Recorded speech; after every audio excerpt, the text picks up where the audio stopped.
Hi friends, அனைவருக்கும் வணக்கம். இந்த வீடியோவில் நவம்பர் 19ஆம் தேதிக்கான கரண்ட் அஃபைர்ஸ் பார்க்கலாம். உலகின் மிகவும் சக்தி வாய்ந்த சூப்பர் கம்ப்யூட்டர்களின் பட்டியலில் பரம் சித்தி எந்த இடத்தை பிடித்துள்ளது? உலகின் மிகவும் சக்தி வாய்ந்த சூப்பர் கம்ப்யூட்டர்களின் பட்டியலில் பரம் சித்தி எந்த இடத்தை பிடித்துள்ளது? ஆன்சர் 63. ஸோ நம்ம இந்தியாவின் சூப்பர் கம்ப்யூட்டராக இருக்கக்கூடியது தான் இந்த பரம் சித்தி. ஸோ உலக அளவில் மொத்தம் ஒரு 500 கம்ப்யூட்டர்கள் வந்து பட்டியலிடப்பட்டது. ஸோ அதில் இந்த பரம் சித்தி 63வது இடத்தை பிடிச்சிருக்காங்க. சரிங்களா? ஸோ இதற்கான அறிவிப்பை department of science and technology தான் வெளியிட்டிருந்தாங்க. சரிங்களா? ஸோ இந்த சூப்பர் கம்ப்யூட்டரான பரம் சித்தியில் எந்த தொழில்நுட்பம் உபயோகப்படுத்தப்பட்டிருக்குன்னா NVIDIA TGX சூப்பர் பிஓடி அப்படின்ட்டு சொல்கிறாங்க. சரிங்களா? ஸோ டாப் 100லே நம்ம நாட்டில் இருக்கக்கூடிய சூப்பர் கம்ப்யூட்டராக இருக்கும் பரம் சித்தி 63வது இடத்தை பிடிச்சிருக்காங்க. ஸோ இந்த சூப்பர் கம்ப்யூட்டர்னு சொல்லக்கூடிய இந்த கம்ப்யூட்டரோட வேலை என்னன்னா deep learning, visual computing, virtual reality, சொல்லப்போனால் இந்த சேட்டலைட்லாம் லான்ச் பண்ணுவாங்க இல்லையா? ஸோ அந்த தருணத்துலையும் இந்த சூப்பர் கம்ப்யூட்டர் ரொம்பவே உபயோகமாக இருக்கும். சரிங்களா? ஸோ 500 இடத்துல 63வது இடத்தை இந்த பரம் சித்தின்னு சொல்லக்கூடிய சூப்பர் கம்ப்யூட்டர் உலக அளவில் இடம் பிடிச்சிருக்கு. சரிங்களா?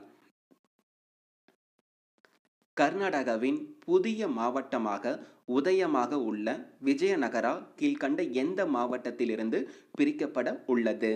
கர்நாடகாவின் புதிய மாவட்டமாக உதயமாக உள்ள விஜயநகரா கீழ்கண்ட எந்த மாவட்டத்திலிருந்து பிரிக்கப்பட உள்ளது?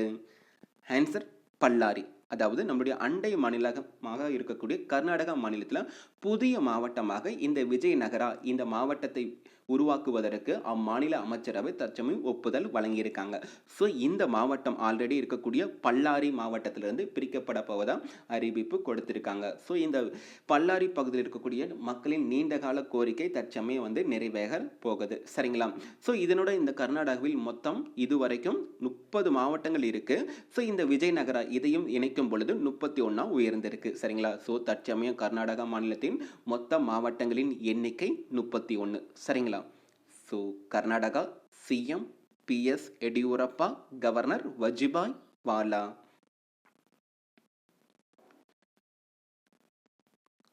பஞ்சாப் திவ்யாங்சன் சக்திகரன் யோஜனா என்ற திட்டம் யாருடன் தொடர்புடையது? பஞ்சாப் திவ்யாங்சன் சக்திகரன் யோஜனா என்ற திட்டம் யாருடன் தொடர்புடையது? ஆன்சர் மாற்றுத்திறனாளிகள், அதாவது பர்சன்ஸ் வித் டிசபிலிட்டின்னு சொல்லக்கூடிய மாற்றுத்திறனாளிகளுடன் தொடர்புடையதான் இந்த பஞ்சாப் திவ்யாங்சன் சக்திகரன் யோஜனா. இந்த திட்டத்தை அண்மையில் தான் பஞ்சாப் மாநில அரசு கொண்டு வருவதற்கான ஒரு ஒப்புதலை வந்து வழங்கியிருக்காங்க. ஸோ முதல் கட்டமாக இந்த திட்டத்தின் மூலம் மாற்றுத்திறனாளி அந்த மாநிலத்தில் இருக்கக்கூடிய மாற்றுத்திறனாளி இருப்பாங்க இல்லையா?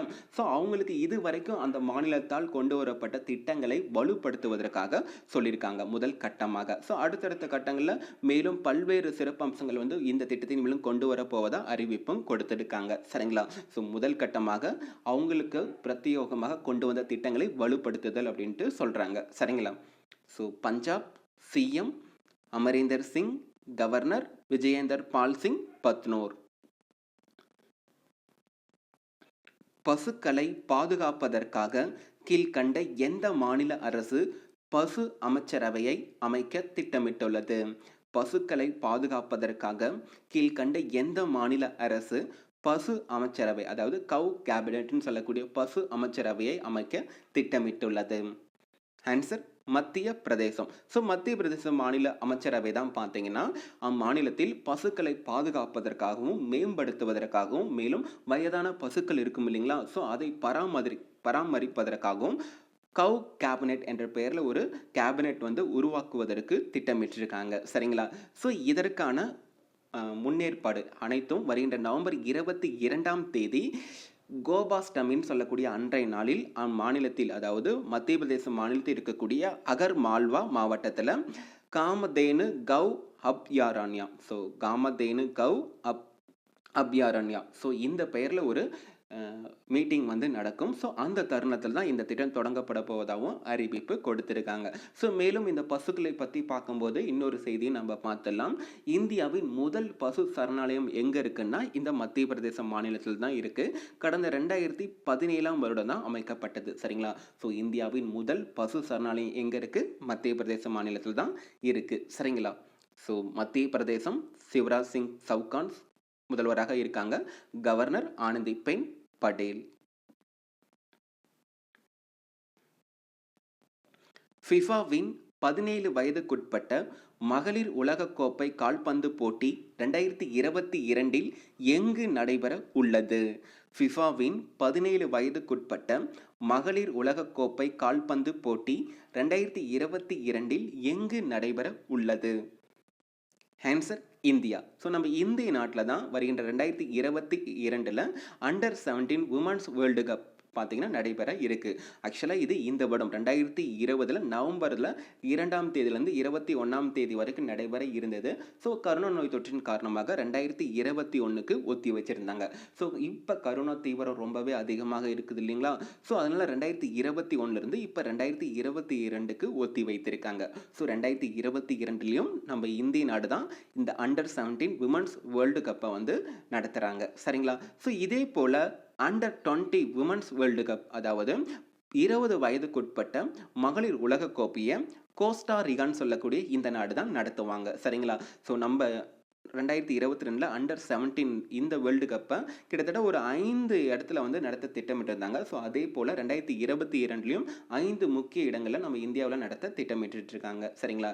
ஸோ இப்போ வந்து கேன்சல் பண்ணிட்டு ஒத்தி வைத்திருக்காங்க. சரிங்களா? ஸோ நினைவு வச்சுக்கோங்க.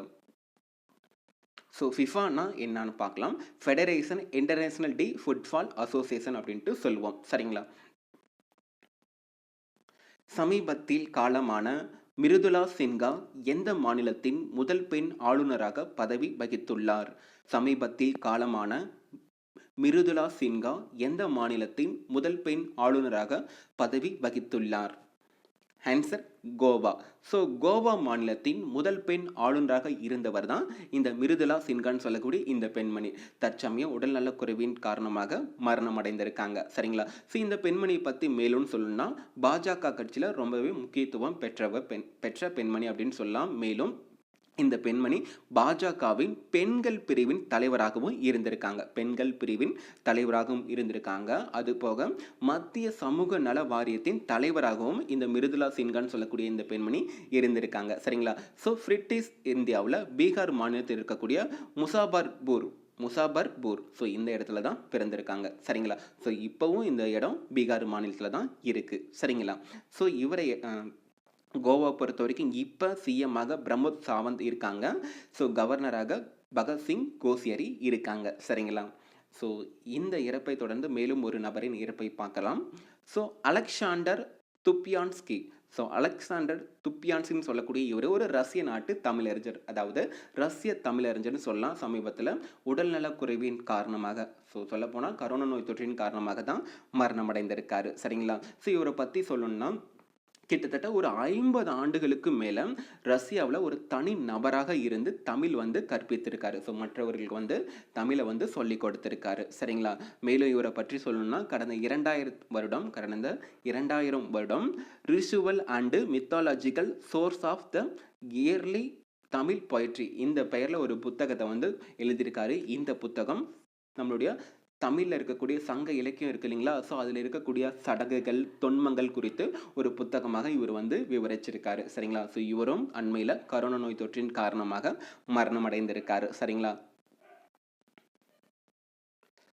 சமீபத்தில் தனது ஓய்வை அறிவித்த இந்திய வீரரான சுதீப் தியாகி எந்த விளையாட்டுடன் தொடர்புடையவர்? சமீபத்தில் தனது ஓய்வை அறிவித்த இந்திய வீரரான சுதீப் தியாகி எந்த விளையாட்டுடன் தொடர்புடையவர்? Answer cricket. ஸோ நம்ம இந்தியாவின் கிரிக்கெட் வீரராக இருக்கக்கூடியவர் தான் இந்த சுதீப் தியாகி. ஸோ தற்சமயம் அனைத்து விதமான போட்டிகளிலும் இருந்து ஓய்வு பெறுவதாக அறிவிப்பு கொடுத்திருக்காரு. சரிங்களா? ஸோ இவரை பற்றி பார்க்கணும்னா 4 முறை ஓடிஎஸ், அதாவது ஒரு நாள் போட்டியில் விளையாண்டுருக்காரு. அது போக T20 ஃபாஸ்ட் பவுலர் வேகப்பந்து வீச்சாளராகவும் இந்த சுதீப் தியாகி இருந்திருக்காரு. மேலும் IPL சிஎஸ்கேன்னு சொல்லக்கூடிய சென்னை சூப்பர் கிங்காகவும் சன்ரைசர்ஸ் ஹைதராபாத்துக்காகவும் விளையாடினார். சரிங்களா? ஸோ சமீபத்தில் அனைத்து விதமான போட்டியிலிருந்து ஓய்வு பெறுவதாக அறிவிப்பு கொடுத்திருக்காரு. இன்சோம்னியா ஆர்மி ஸ்டோரிஸ் என்ற புத்தகத்தை வெளியிட்டவர் யார்? இன்சோம்னியா ஆர்மி ஸ்டோரிஸ் என்ற புத்தகத்தை வெளியிட்டவர் யார்? ஆன்சர் ரச்னா பிஸ்டி ராவத். ஸோ ரச்னா பிஸ்டி ராவத்னு சொல்லக்கூடிய இந்த பெண்மணி ஒரு ஜர்னலிஸ்ட் அப்படின்னு சொல்லலாம். இவங்க எழுதின புத்தகம் தான் இன்சோம்னியா ஆர்மி ஸ்டோரிஸ். ஸோ தமிழில் தூக்கமின்மை இராணுவ கதைகள் அப்படின்ட்டு சொல்லலாம். ஸோ இராணுவ வீரர்களின் வீர செயல்களை ரொம்பவே எமோஷ்னலாக நான் கொடுத்துருப்பேன் விதமாக இந்த பெண்மணி வந்து ரச்சனா சொல்லக்கூடிய இந்த பெண்மணி அறிவிப்பு கொடுத்துருக்காங்க. சரிங்களா?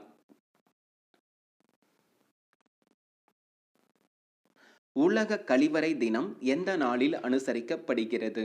உலக கழிவறை தினம் எந்த நாளில் அனுசரிக்கப்படுகிறது?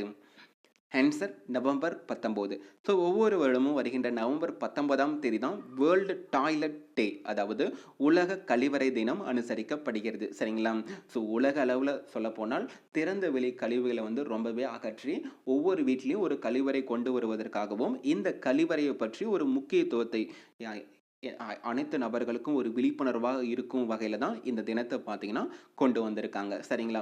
ஸோ இந்த தினத்தை அதிகாரப்பூர்வமாக யார் வந்து கொண்டு வராங்கன்னா ஐக்கிய நாடுகளின் பொது சபை தான் கடந்த 2013ஆம் வருடம் அதிகாரப்பூர்வமாக கொண்டு வந்திருந்தாங்க. இருந்த போதிலும் இந்த தினத்தை வேர்ல்டு டாய்லெட்ஸ் டேன்னு சொல்லக்கூடிய இந்த தினத்தை அதிகாரப்பூர்வமாக யார் அழைக்கிறாங்கன்னா யுஎன் வாட்டர்னு சொல்லக்கூடிய இந்த அமைப்பை தான் அதிகாரப்பூர்வமாக அழைப்பாங்க. சரிங்களா? ஸோ இந்த வருடத்திற்கான theme sustainable sanitation and climate change. Sustainable sanitation and climate change. இதோட பொருள் என்னன்னா நிலையான சுகாதாரம் மற்றும் காலநிலை மாற்றம் அப்படின்ட்டு தமிழில் சொல்லலாம். சரிங்களா? சர்வதேச ஆண்கள் தினம் எந்த நாளில் கொண்டாடப்படுகிறது? சர்வதேச ஆண்கள் தினம் எந்த நாளில் கொண்டாடப்படுகிறது?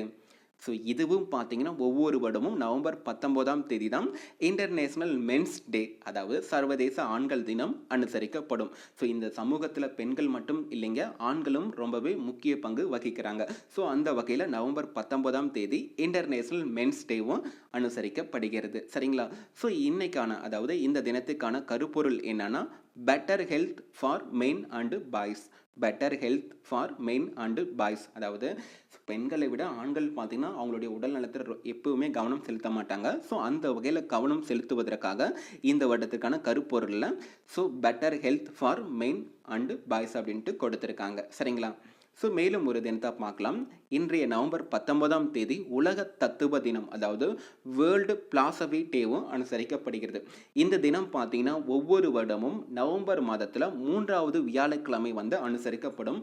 அந்த வகையில் இந்த வருடம் நவம்பர் 19ஆம் தேதி வந்திருக்கு. ஸோ நவம்பர் 19ஆம் தேதியான இந்த வருடம் உலக தத்துவ தினமாக அனுசரிக்கப்படுகிறது. இந்த தினத்தை யுனெஸ்கோ அமைப்பு கடந்த 2005ஆம் வருடம் அதிகாரப்பூர்வமாக அறிவிச்சாங்க. சரிங்களா? ஸோ தத்துவம்னா ஒன்றும் இல்லைங்க, ஞானத்தின் அன்பு தான் தத்துவம் அப்படின்ட்டு சொல்லுவாங்க.